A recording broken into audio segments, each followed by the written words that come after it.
رب اشرح لي أمري واحلل عقدة من لساني يفقه قولي والحمد لله رب العالمين والصلاة والسلام على سيد الأنبياء والمرسلين وعلى آله وصحبه ومن استنى بسنته إلى يوم الدين اللهم اجعلنا منهم ومن الذين آمنوا وعملوا الصالحات وتواصوا بالحق وتواصوا بالصبر آمين يا رب العالمين ثم ما بعد السلام عليكم ورحمة الله وبركاته আমি সত্যি সম্মানিত বোধ করছি এবং কিছুটা আশ্চর্য হয়েছি আপনারা এতক্ষণ অপেক্ষা করেছেন দেখে। আলহামদুলিল্লাহ,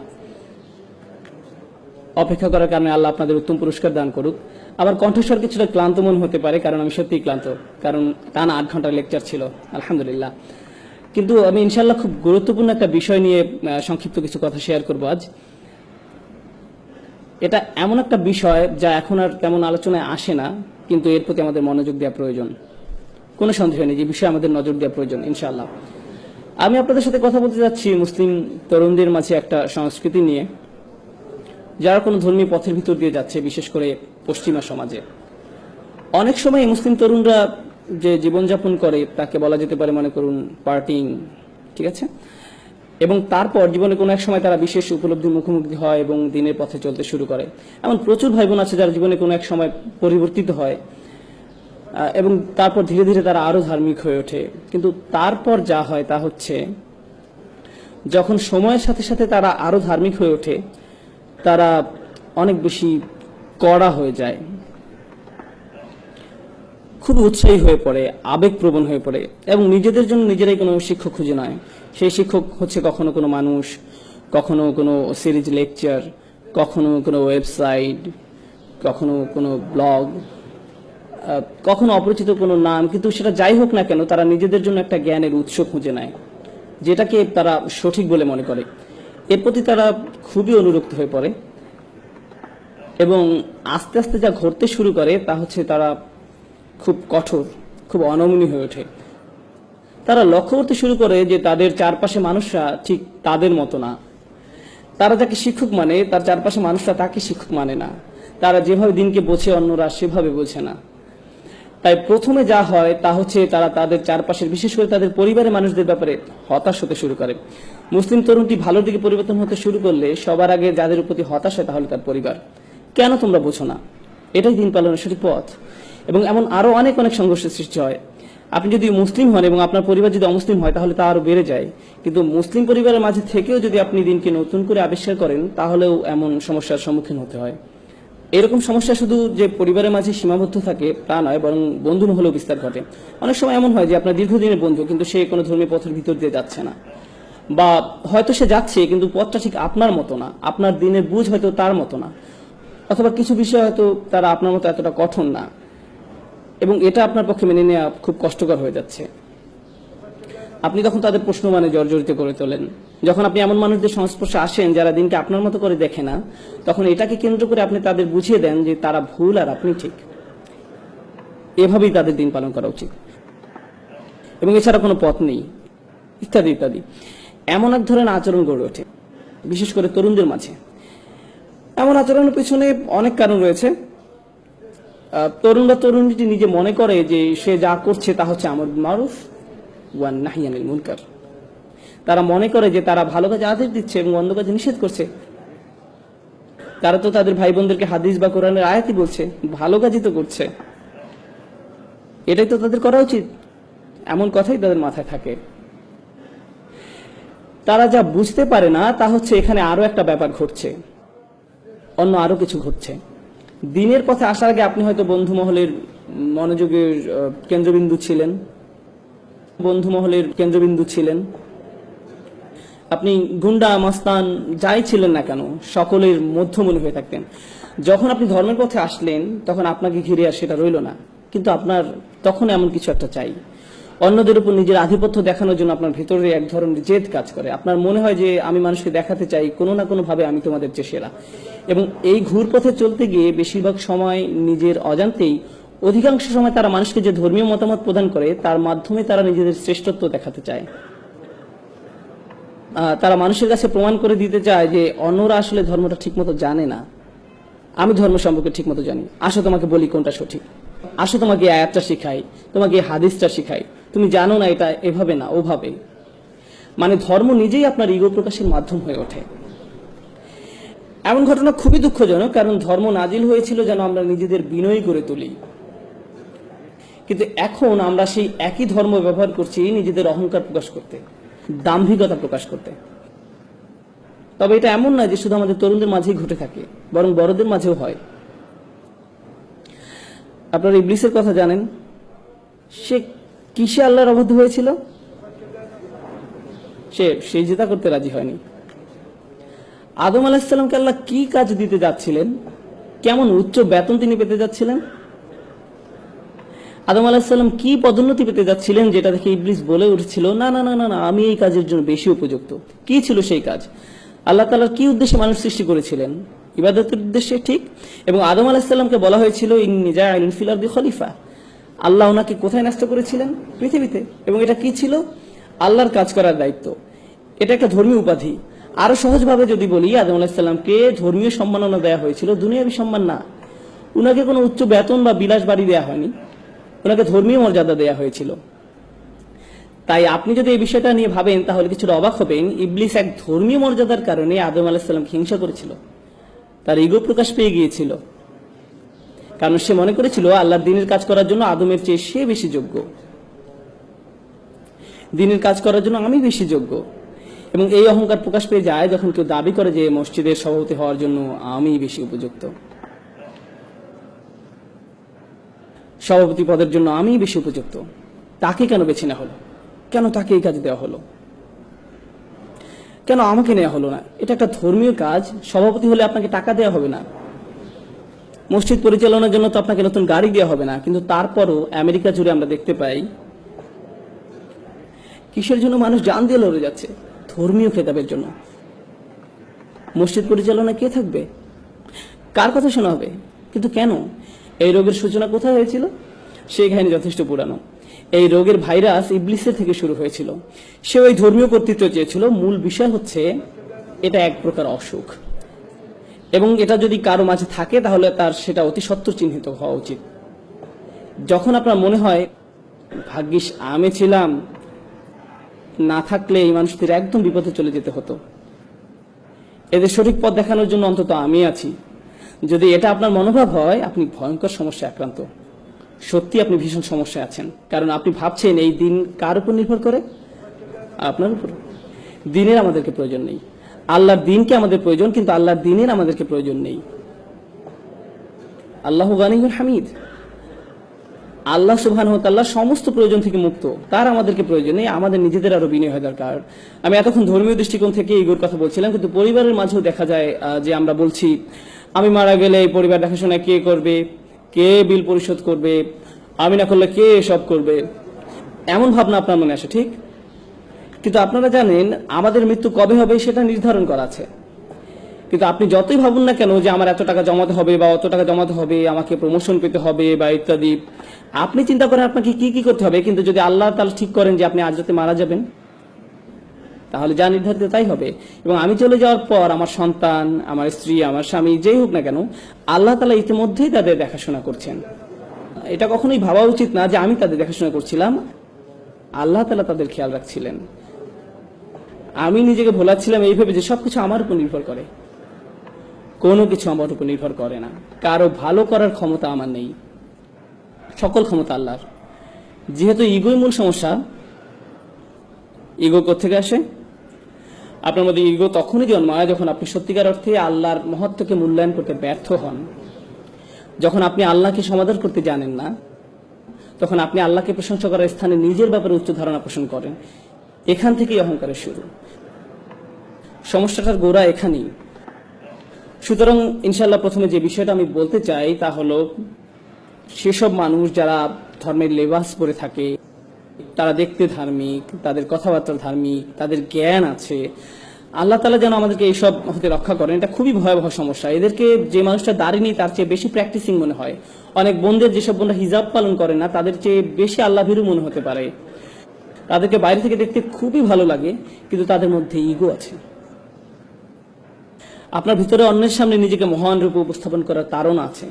আপনার মনে হয় যে আপনি বেশি ধার্মিক, আপনি বেশি যোগ্য, আপনি অন্যদের থেকে ভালো অবস্থানে আছেন। আর আপনি যদি মনের ভিতর আরেকজন মুসলিমকে ছোট করে দেখেন, তার অবস্থা যেমনই হোক না কেন, আপনি যদি এটা করেন, তাহলে আপনার হৃদয়ে যে জিনিসটা বাসা বেঁধেছে তা হলো কিবর, অহংকার। আর আমরা রাসূল সাল্লাল্লাহু আলাইহি ওয়াসাল্লামের উপদেশ থেকে জানতে পারি যে যাদের হৃদয়ে সরিষার দানা সমান, অর্থাৎ বলতে গেলে কিছুই না,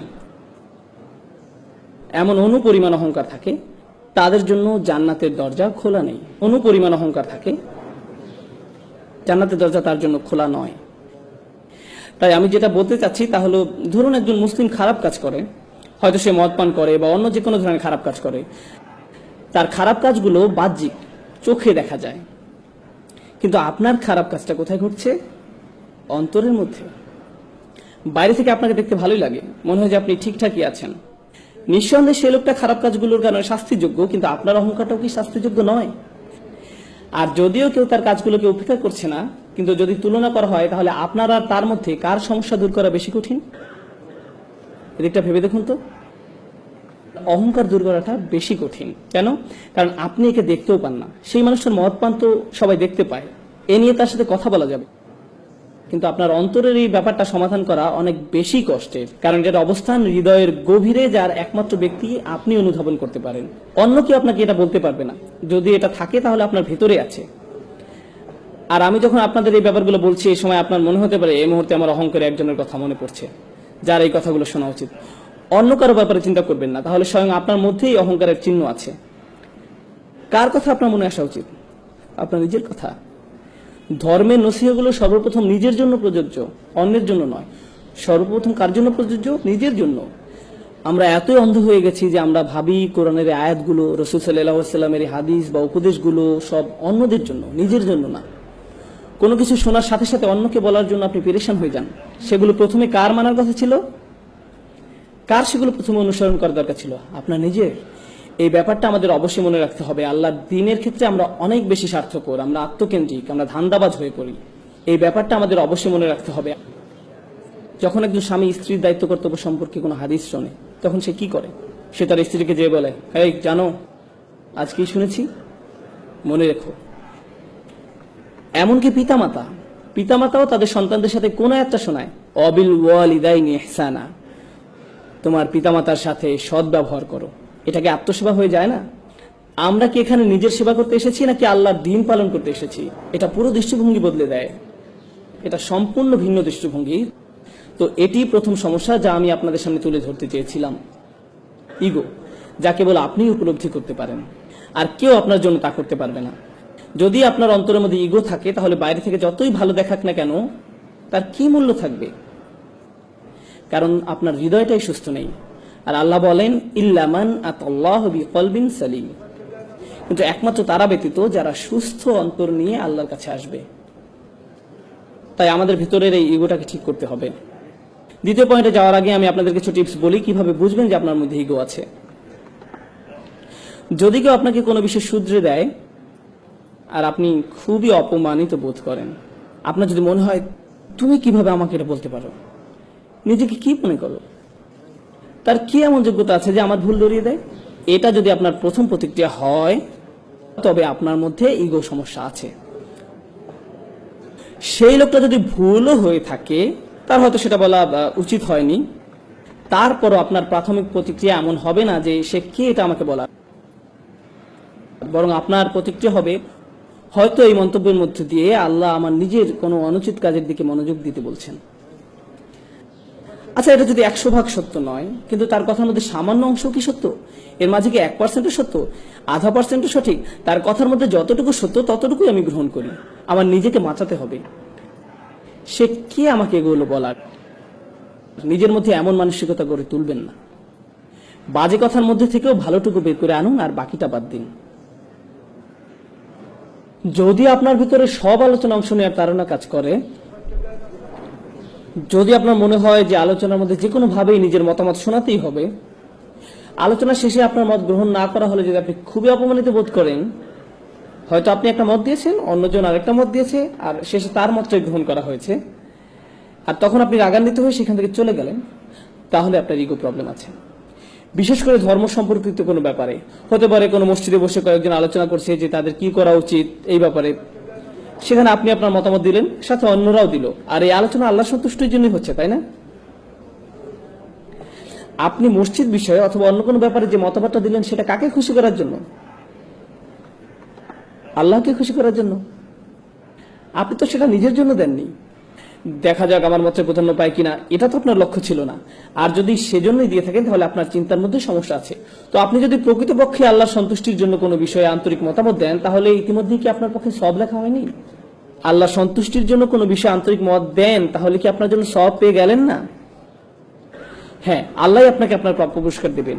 তাই লোকের আপনার মতামত গ্রহণ করুক আর না করুক, আপনি ইতিমধ্যে সওয়াব পেয়ে গেছেন। তাই লোকের আপনার মতামত গ্রহণ করুক আর না করুক, সেটা আপনার কাছে কোনো গুরুত্বপূর্ণ ব্যাপার নয়, কারণ আপনি যে জিনিসটা চেয়েছিলেন তা তো আপনি পেয়ে গেছেন। কিন্তু আপনার নিয়ত যদি আল্লাহ সন্তুষ্ট অর্জন না হয়ে নিজের মতামতের প্রাধান্য হয়, তাহলে আপনি বলবেন, না, আমি আমার মত দিয়েছি যাতে এটাই প্রধান মত হয়, আর সেটা না হওয়াতে আমি অপমানিত বোধ করছি। এভাবে নিজেকে সহজেই যাচাই করা যেতে পারে। অন্যকে আপনার ইগো চেক করতে পারবে না। যদি আপনি কষ্ট পান তাহলে নিজেকে নিজে প্রশ্ন করুন। এই ব্যাপারগুলো চর্চা করা অনেকটাই কঠিন, তারপর আমাদের নিজেদেরকে যাচাই করা চালিয়ে যেতে হবে।